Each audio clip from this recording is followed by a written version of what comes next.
Hi every one. இன்னைக்கு நம்ம பார்க்கக்கூடிய கான்செப்ட் வந்து கொஞ்சம் இம்பார்ட்டன்டான ஒரு கான்செப்ட் அப்படின்னு சொல்லலாம். Cylindrical capacitor. இது வரைக்கும் நம்ம வந்து ஸ்பெரிக்கல் கெப்பாசிட்டரை பத்தி நம்ம கொஞ்சம் டீட்டெயில்டா பேசியிருந்தோம். இப்போ சிலிண்ட்ரிக்கல் கெப்பாசிட்டர் அப்படின்னா என்ன? நம்ம பேரலல் பிளேட் கெப்பாசிட்டர் பார்த்துருப்போம். சிலிண்ட்ரிக்கல் கெப்பாசிட்டர் இப்போ பார்க்க போறோம். சிலிண்ட்ரிக்கல் கெப்பாசிட்டர் வந்து பார்த்தோம்னா நமக்கு ஆல்ரெடி நம்ம வந்து ஒரு ஸ்ட்ரெயிட் கண்டக்டர் இருக்கு. அந்த ஸ்ட்ரெயிட் கண்டக்டர்ல சார்ஜஸ் இருக்கு. அந்த சார்ஜஸ்ல எனக்கு எலக்ட்ரிக் ஃபீல்ட் எந்த மாதிரி இருக்கும் அப்படின்னு சொல்லிட்டு நம்ம காஸ் லா பயன்படுத்தி கண்டுபிடிச்சிருந்தோம் இல்லையா? இங்கேயுமே நம்ம அதை தான் பேச போறோம்.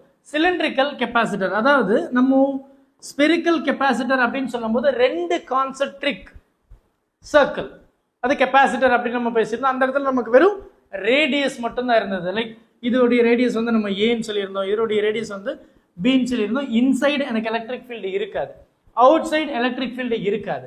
இன் between the plate electric field இருந்தது.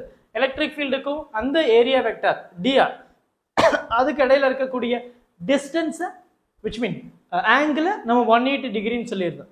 இதே மாதிரி எனக்கு சிலிண்ட்ரிக்கல் கெப்பாசிட்டர் சொல்லும்போது இது ஒன்று, இது ஒரு ரேடியஸ்னு வச்சுப்போம், இன்னொன்று இந்த மாதிரி இருக்கு. அதாவது உங்களுக்கு தெளிவா தெரியும் நினைக்கிறேன், இந்த மாதிரி நீளமா இருக்கு. அப்போ என்னுடைய லென்த் தான் is larger when compared to இந்த A and when compared to இந்த B. அதாவது ரேடியஸ் ஆஃப் திஸ் கெப்பாசிட்டரை விட என்னுடைய லென்த் தான் லார்ஜர். இது ஒரு சிம்பிளான ஒரு அண்டர்ஸ்டாண்டிங். சின்ஸ் இது வந்து சிலிண்ட்ரிக்கல் ஷேப் அப்படின்றதுனால இதுல இருக்கக்கூடிய எலக்ட்ரிக் ஃபீல்டு இங்க இருக்கிற மாதிரியே தான். எனக்கு இன்சைடு எதுவுமே இருக்காது, அவுட் சைடு எதுவுமே இருக்காது. இங்க இன் பிட்வீன் பிளேட்டுக்கு மட்டும்தான் எனக்கு எலக்ட்ரிக் ஃபீல்டு இருக்க போகுது. அப்போ பொட்டன்ஷியலுடைய ரிலேஷன் நம்ம ரொம்ப அழகா பார்த்திருப்போம். Potential which is nothing but minus E times dr அப்படின்னு இல்லையா? அப்போ அதுக்கு இடையில இருக்கக்கூடிய ஆங்கிள் என்னது? எனக்கு எலக்ட்ரிக் ஃபீல்டு வந்து பாத்தீங்கன்னா இந்த டைரக்ஷன்ல இருக்கு, எனக்கு டிஸ்டன்ஸ் ஃப்ரம் திஸ் இப்படி போகுது, ரெண்டுமே எனக்கு ஆப்போசிட் டைரக்ஷன். அப்போ அதுக்கு இடையில இருக்கக்கூடிய ஆங்கிள் என்னது? 180 டிகிரி. அப்போ cos 180 டிகிரி அப்படின்னு நீங்க சப்ஸ்டிட் பண்ணும்போது that becomes -1. அப்போ எனக்கு EDR மைனஸ்ல இருக்கு, அப்போ that is plus. கரெக்டா? இது ஒரு மைனஸ் and அது ஒரு -1 becomes plus. இப்போ நான் என்ன பண்ண போறேன் அப்படின்னா, நான் I'm going to find my total. இந்த டோட்டல் சிலிண்டர்ல இருக்கக்கூடிய பொட்டன்ஷியல் என்னமா இருக்க போகுது. அப்போ நான் என்ன பண்ண போறேன்? இன்டெகிரேட் பண்ண போறேன். அப்போ if I do integration E, இது ஸ்ட்ரைட் சிலிண்ட்ரிக்கல். அப்போ எலக்ட்ரிக் ஃபீல்டு எனக்கு என்னவா இருக்க முடியும்? Lambda by 2 pi r epsilon naught and இந்த டிஸ்டன்ஸ் வந்து dr. இதுல எந்த ஒரு டவுட்டுமே நமக்கு கிடையாது. அப்போ இன்டெகிரேட் பண்ணும்போது we get the total integration, right? Integration. அப்போ எனக்கு டோட்டல் லென்த் நான் எடுக்க போறேன். அப்போ how I can change this, right? So எனக்கு இன்டெகிரேஷன் லாம்டா ஒன்றும் பண்ண முடியாது, 2 pi எதுவும் பண்ண முடியாது, எப்சலான் நாட் எதுவும் பண்ண முடியாது. எனக்கு ஆர் அந்த ரேடியஸ் அது என்னது? இந்த சின்னது இந்த பெருசு. இதை நம்ம ஏன்னு சொன்னோம், இதை பீன்னு சொன்னோம் சென்டர்ல இருந்து. ஆர்ன்றது என்ன? இந்த பிளேட்டு இந்த சிலிண்டரிக்கல் இருக்குல்ல, இந்த கெப்பாசிட்டர், இந்த கெப்பாசிட்டருக்கு இடையில இருக்கிற இந்த டிஸ்டன்ஸ், இது R R R R R from the centre. அப்போ அதுதான் இந்த ஆர் நம்ம சொல்ல போறோம். அப்போ 1/r dr அப்படின்னு இருக்கு இன்டெகிரேஷன்ஸ். அப்போ இதை நம்ம என்ன சொல்லுவோம்? லான், ரைட்டா? அப்போ என்ன சொல்லலாம்? லான். அண்ட் இது வந்து பார்த்தீங்க 1/x dx அப்படின்றது லான் தான் சொல்லுவோம். அப்போ இதில் இருக்கிறது லிமிட் என்னது?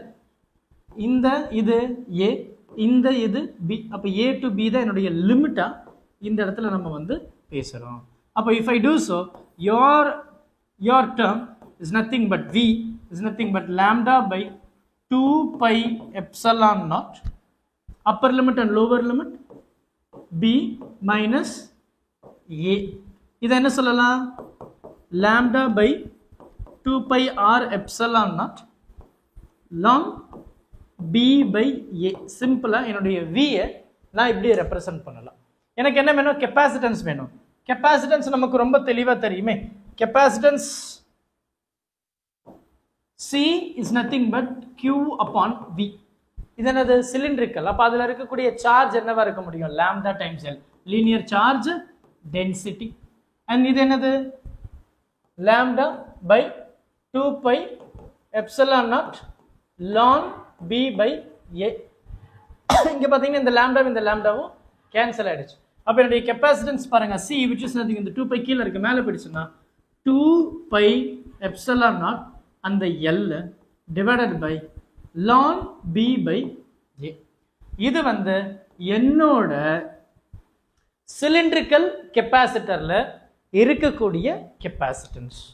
சிலிண்ட்ரிக்கல் கெப்பாசிட்டர்ல இருக்கக்கூடிய கெப்பாசிட்டன்ஸ். ஸ்பெரிக்கல் ரொம்ப டீடைல்டா பார்த்திருப்போம். parallel பிளேட் அதையும் ரொம்ப டீடைல்டா பார்த்திருப்போம். parallel பிளேட்டுக்கு இடையில டயலெக்ட்ரிக்ஸ், அதாவது conducting slab, insulating slab or dielectric slab அப்படின்னு சொல்லும்போது அதுல இருக்கக்கூடிய திக்னஸை வேரி பண்ணி என்னுடைய கெப்பாசிட்டன்ஸும் மாறும் அப்படின்னு நம்ம பேசியிருந்தோம். ஸோ ரொம்ப சிம்பிளா கிறிஸ்பா சொல்லணும் அப்படின்னா என்னுடைய capacitance is nothing but K times of C, right? So இது ரொம்ப முக்கியமானது டயலெக்ட்ரிக் இன்சர்ட் பண்ணும்போது, ரைட்? ஸோ பொறுமையா பாருங்க, டவுட் எதுனா இருந்தது அப்படின்னா மறக்காம சொல்லிடுங்க. Thank you. Help others with a smile.